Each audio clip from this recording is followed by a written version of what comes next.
Los pensionados han vuelto a hacer noticia en nuestro país porque siguen en las calles exigiendo una pensión igual al costo de la canasta básica, tal como lo establece la Constitución Nacional.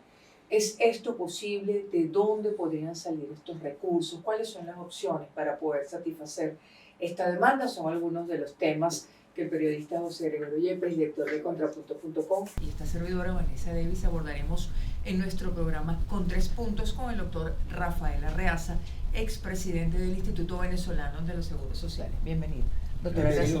Gracias por estar con nosotros. Empecemos con lo que usted dejó. Usted dice que dejó un fondo de 12.000 o 13.000 millones de bolívares para las pensiones. Yo dejé constituido, de acuerdo a lo que era el cronograma de ejecución de la reforma de la seguridad social en el año 1998, en el Banco Central de Venezuela, con un capital semilla en dólares, porque con la separación de lo que era la cotización, que sigue siendo uno de los problemas más graves que tiene el manejo del seguro social, que es que... ¿Cuánto dejó usted allí? Yo dejé en aquel momento 63.000 millones de bolívares de la época, que en el día de hoy ese fondo de pensiones debería estar entre los 12.000 y los 13.000 millones de dólares. Al cambio actual. ¿Y qué pasó con ese dinero, doctor Arreaza? O sea, ¿en qué se usó? ¿Qué pasó? Ahí lo único que sabemos es que fondo no hay. No hay fondo de pensión. No hay. Y habría que empezar por investigar qué pasó con esos fondos. ¿Qué pasó con ese capital semilla? ¿Por qué se revirtió la reforma que había sido aprobada en el Congreso en aquella época? Que el mismo Chávez la aprobó, porque además fue una cosa que aprobaron la Superintendencia de Salud, la Superintendencia de Pensiones, pero entonces echaron para atrás la reforma y dejaron esas instituciones a lo loco. Bueno, ahí hubo una suerte de mala práctica de no saber lo que se está haciendo, que trajo como consecuencia al final este desastre económico que hemos vivido, que ha traído como consecuencia la desaparición del salario real y por consecuencia necesaria la seguridad social, pues la seguridad social es un derivado del trabajo, un derivado del salario. ¿Esos recursos eran un capital semilla puesto por el Estado o era parte de las cotizaciones de los trabajadores? Eso era parte de las cotizaciones de los trabajadores, porque durante mi gestión hubo una recuperación de lo que fueron los ingresos por cotización, debido a que habían por diferentes causas impagos al seguro social. Una de las más grandes era la mora que había de las instituciones públicas, gobernaciones, alcaldías, ministerios, que no pagaban, pues así como a ellos de repente se les ocurre no pagar la luz, bueno, no pagan el seguro social. Igualmente las empresas privadas que tenían inconvenientes, como todos. Yo fui empresario maderero, y entonces cada vez que yo tenía un problema con un trabajador tenía que resolverlo yo en una clínica privada, pero el seguro social no funcionaba. Entonces yo llegué a un acuerdo con todo lo que fue el sector de empleadores, con Fedecámaras en la tripartita, de convenimientos de pago. Mire, ya ahora yo soy diferente, yo voy a cambiar y ya le estoy dando señales de que estamos haciendo las cosas bien, estamos arreglando los hospitales, estamos formando más residentes, estamos pagando pensiones, estamos regularizando y demostrando que sí se pueden hacer las cosas. Entonces, denme la confianza y vamos a hacer un convenimiento de pago. ¿Y eso se logró? ¿Los empresarios pagaron la mora y el Estado se puso al día? Pasó las cotizaciones del día que yo llegué de 125 millones de bolívares diarios a 7.200 cuando el día que salí. Entonces eso dio un superávit que, bueno, ahí hubo dinero suficiente para haber dejado ese capital semilla para pensiones. ¿Cómo debió haberse dejado? ¿Con una figura de un fideicomiso? Era un fideicomiso. Era un fideicomiso. Era una cuenta con instrucciones, y además la instrucción era de comprar letras del Tesoro de los Estados Unidos en tiempo real, todos los días, de manera que las reservas estaban en moneda extranjera. ¿Usted ha podido seguir el recorrido de qué pasó con ese dinero? No, ahí hay un bloqueo no se sabe. total. Pero no hay dinero. Usted dice que el fondo seguro no. está arruinado. ¿Por qué dice que el seguro está arruinado y no puede pagar pensiones justas, doctora Arreaza? Está técnicamente quebrado en principio porque los sistemas de seguridad social se conforman en función a una masa para poder calcular el valor de lo que van a cotizar para salud, para pensiones, para paro forzoso, para cualquiera de los sistemas que se quieran implementar mediante un descuento del salario, que es lo que representa la cotización. Entonces, cuando esa masa disminuye, quedando con los parámetros obsoletos, caes en una situación que, por ejemplo, salud, para financiar la salud de la seguridad social se requiere el 8% de tu salario. Entonces, claro, cuando tu salario era $1,000, de 7 bolívares. Ajá, entonces cuando el 8% de 7 bolívares lo multiplica por 12, bueno, ya te tiene la media aspirina que te toca salud. Claro, el seguro, entonces, el seguro está arruinado, ni siquiera media aspirina. Quebrado. El seguro está quebrado Técnicamente. porque los salarios son muy bajos, porque el salario mínimo es muy bajo. Técnicamente. Esa es la quebrado. explicación. Y el tema de la Y el informalidad volumen, y la informalidad, o sea, ¿no? pues entonces tienes la combinación de que ya, si solo disminuyes el volumen y le aumentas el sueldo el doble, lo desequilibras. Claro. Pero aquí lo desequilibraste porque se te fueron todos los trabajadores a la calle a ser informales y 7 millones de venezolanos se fueron de Venezuela y los que quedaron con 7 bolívares. Entonces es una quiebra técnica. Claro, informalización y bajo salario han llevado a la quiebra del seguro social. ¿Ha habido algo más? Presuntos hechos de corrupción, es decir, ¿qué tanto eso ha pesado? Sí, mucho ha pesado porque con los exiguos recursos que recibe el Seguro Social, más los aportes que lo han hecho a través del Ejecutivo, sobre todo en el periodo de Rotondaro, del general Rotondaro, que entró como comandante y salió como general de división. Sus méritos son todos de seguridad social.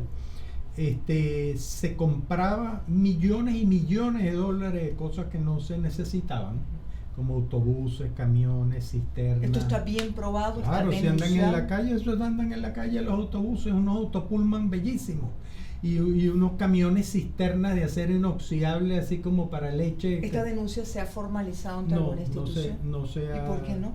Bueno, en realidad porque como ellos tienen que taparse de alguna manera, ellos denunciaron a este gobierno, denunció a Rotondaro y lo revolcaron comunicacionalmente, pero también se dieron cuenta en determinado momento que el gobierno era de ellos, que Rotondaro hizo, pero Rotondaro tenía a alguien que lo mantenía allí, porque que acuérdense que cuando entra Maduro y se estrena como presidente, cambian a Rotondaro. Claro, cambian las autoridades. Pero hubo alguien que le dijo a Rotondaro, no, usted no entrega. Y se quedó ahí no sé cuántos años. Entonces el desfalco, partiendo de lo que usted dejó, que hoy serían 12.000 millones de dólares, estaría por ese monto. Más o menos, porque si usted dice que ahorita no hay plata ni para una curita, sí. Entonces estaríamos El hablando fondo de pensiones debería tener entre 12 y 13 mil millones de dólares. No los tiene. No los tiene. Y que además no está en una cosa del otro mundo, porque estábamos en aquella época, las proyecciones que hicimos no eran de que iba a haber un crecimiento de la masa de trabajadores, sino que se iba a mantener más o menos igual. Ahora, si técnicamente el seguro está quebrado, como usted lo plantea, doctora Arreaza, ¿cómo se honra el compromiso establecido en la Constitución, que es lo que están exigiendo los pensionados en la calle? Bueno, ahí es donde tenemos que ser creativos. Aquí Venezuela está obligada en el futuro cercano a tomar medidas en las que el Estado no puede seguir produciendo aluminio, probablemente no puede seguir siendo petrolero en la forma que lo es, y mi propuesta es que de esas privatizaciones que se hagan le quede por lo menos un 10% para nutrir los fondos de pensiones y los fondos de solidaridad que muchos se van a necesitar por buen tiempo. ¿Cuánto se necesitaría en este momento para cubrir las necesidades de jubilados y pensionados que exigen que se cumpla su derecho? Más o menos entre unos es variable porque todos los años aumenta, pero también hay bajas. Claro. O sea, mueren unos y entran otros. Y entran otros. Pensémoslo al Pero dinero. está entre 3.500 millones de dólares al año. Al año aproximadamente, para que todos los pensionados tengan una pensión igual al costo de la canasta básica. No, yéndose a la canasta básica, sí. Hablamos que son 7 millones y medio entre pensionados y jubilados, y la canasta básica son 900, serían 7.000, 8.000 millones de dólares. Al año. Al año. 7.000, 8.000 millones de dólares. Que es un costo social que no es nada, no es una barbaridad, entre otras cosas.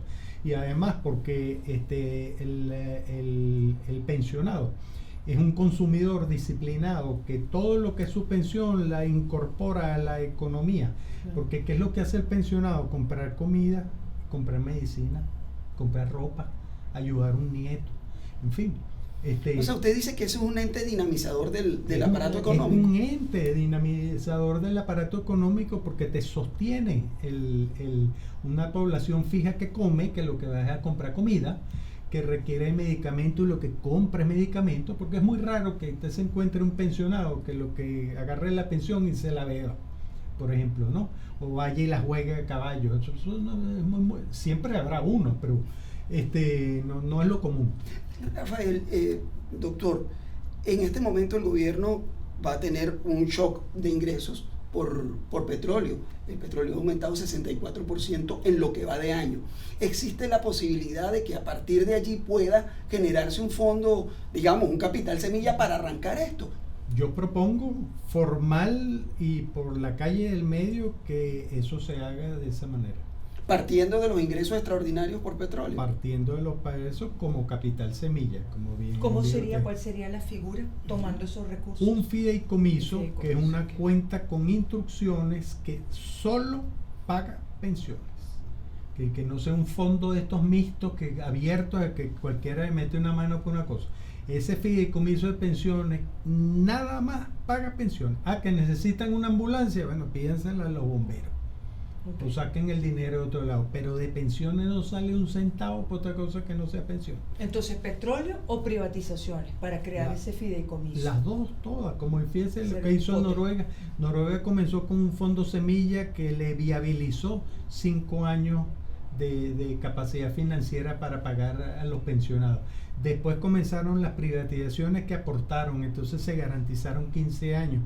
Total que ya llevan casi como 30 años de reserva técnica, de fideicomiso de pensiones que le va a garantizar por los próximos 30 años, es decir, más de una generación de pensionados. Pueden dormir tranquilos, que no va a haber problema con sus pensiones, pues está su dinero ahí en dólares. Los fondos de pensiones en el planeta han entrado más o menos en una crisis. Sí. Porque bueno, hay menos gente que los alimenta.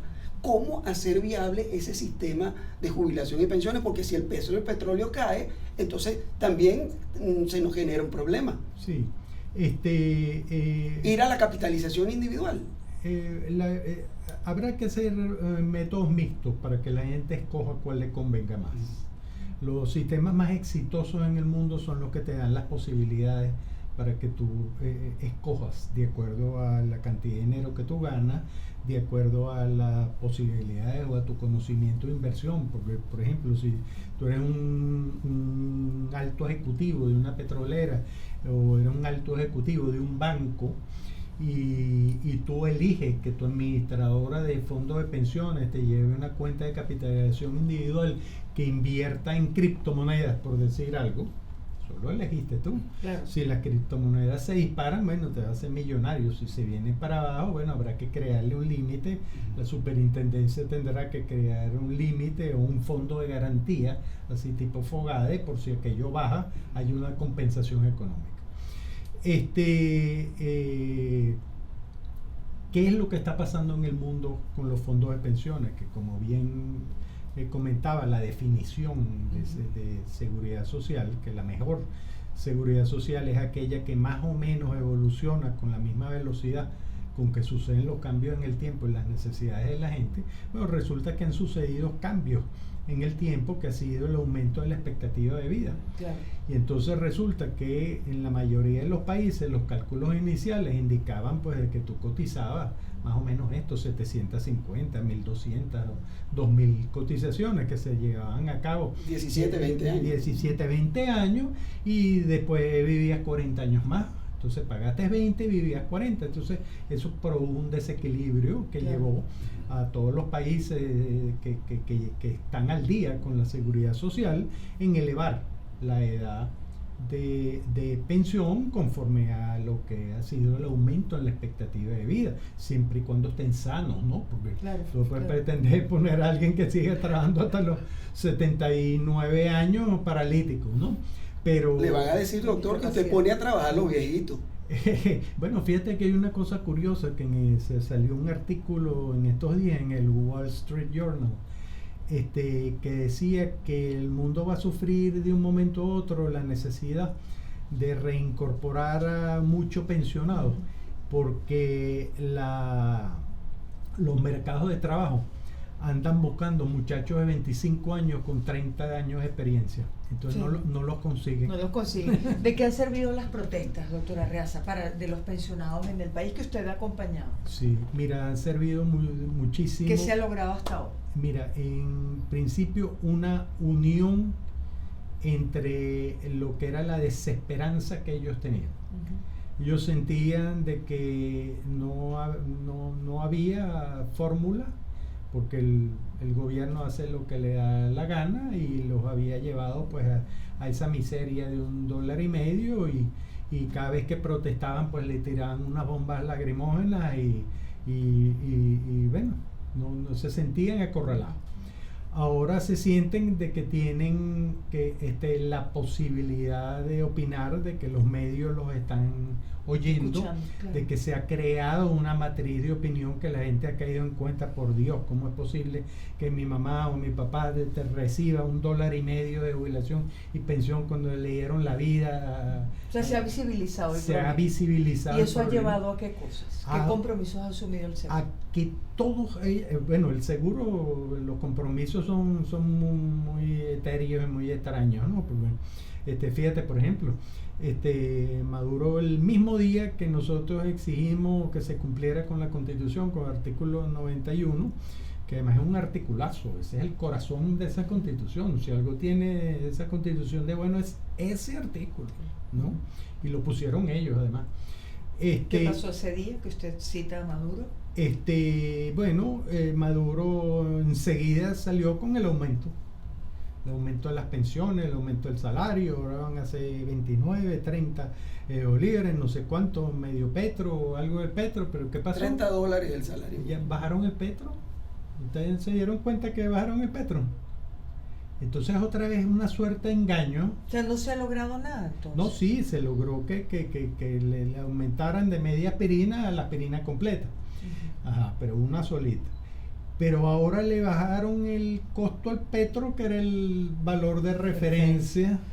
¿Y cuáles son los próximos pasos entonces, doctora Reaza? Los próximos pasos es por parte de los pensionados y por parte del Estado. Sí, que como los pensionados por su parte, como se dieron cuenta de que ciertamente tienen un instrumento motivacional con el apoyo de toda la población en favor de ello, pues se están organizando. Las asociaciones de pensionados y jubilados a nivel nacional en este momento están sentados en todos los estados, en todos los municipios, fijando estrategias y fijando Dicen que la próxima protesta es en el Ministerio del Trabajo, y si no, directamente en Miraflores.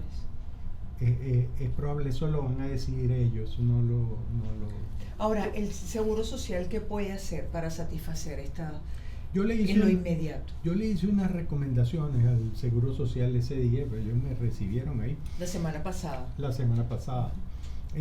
Por supuesto, me preguntaron que por qué digo yo que el Seguro Social está técnicamente quebrado, y le di la misma explicación, y por supuesto ellos no están entendiendo eso, porque yo la noción que tienen como empleados el Seguro Social es que el Seguro Social es una institución del Estado y que ellos son empleados públicos, cuando la realidad es que el Seguro Social no es del Estado, es de los trabajadores. De los trabajadores, claro. Claro, el mayor empleador es el Estado y el que más paga. ¿Y qué propuesta le hizo usted ese día? Mira, le hice una por la vía de la compensación, ya que yo sé que por la vía del dinero ellos además tienen un mal manejo, porque antes los ingresos por cotizaciones entraban a la tesorería del Seguro Social, ahora no entran en tesorería, se quedan en recaudación. Imagínate, eso es como en una empresa, que usted desvíe los fondos de tesorería a la dirección de protocolo. Ajá, ¿y qué les propuso usted? Le propuse que por la vía de la compensación, inclusive me prestaba para ayudarlos, comenzaran a funcionar servicios básicos, fundamentales de salud para los pensionados, como son la oftalmología. Los pensionados ya la gente cuando pasa de 65 años le comienzan las cataratas, por ejemplo. Y entonces yo me canso de ver pensionados que necesitan una operación que lo que dura son 10 minutos de catarata y no tienen dónde hacerse. ¿Cuál fue el compromiso asumido y se ha seguido ese compromiso una semana después? No se ha implementado todavía. La directora de salud del instituto se puso a la orden para coordinar un plan, sin embargo le he hecho un plan de cirugías de catarata. De cirugía de catarata, de atención al reumatismo, al cardiovascular, o sea, vamos a decir una cosa básica, pero de utilidad inmediata a una persona de la tercera edad, que obviamente que sufre de tensión o de diabetes, pero tiene catarata. No se avanzó. Todavía no se ha avanzado allí, yo no puedo decir que hay mala fe todavía, porque no hemos podido hablar, ya yo he hecho 2 llamadas. No me ha atendido, a lo mejor ha estado muy ocupado. Yo en todo caso yo voy a seguir llamando y lo mantendré al tanto. Seguro. No quiero que terminemos, doctor, sin preguntarle, porque usted también es politólogo y supo medir los tiempos de la política durante su gestión. Hoy hay una llamada al diálogo, un llamado al diálogo. Puede entrar el tema de los pensionados, el de arreglar esa situación de nuestros ancianos, de la gente que le dio la vida al país con su trabajo dentro de ese espacio de diálogo del país. Es que es necesario, porque todos vamos para allá. Si nosotros no tomamos las precauciones para nosotros mismos, nos va a pasar lo mismo que le está pasando a ellos. Y si los políticos deberían verse, dentro de 20 años van a estar ellos tocando los portes del seguro. En ese espejo. Seguramente algunos ya tienen la jubilación arreglada. Por eso a lo mejor no están tan pendientes de eso. La mayoría de ellos tienen sus jubilaciones, sus fideicomisos en Europa. Sí. Doctora Reaza, muchísimas gracias. Gracias por acompañarnos. Gracias. Nosotros finalizamos esta conversación con el doctor Rafael Arreaza, expresidente del Instituto Venezolano de los Seguros Sociales. Le ponemos punto final a nuestro programa con 3 puntos por el día de hoy. Nos despedimos, José Gregorio Yepes y Vanessa Davis. Hasta una próxima oportunidad.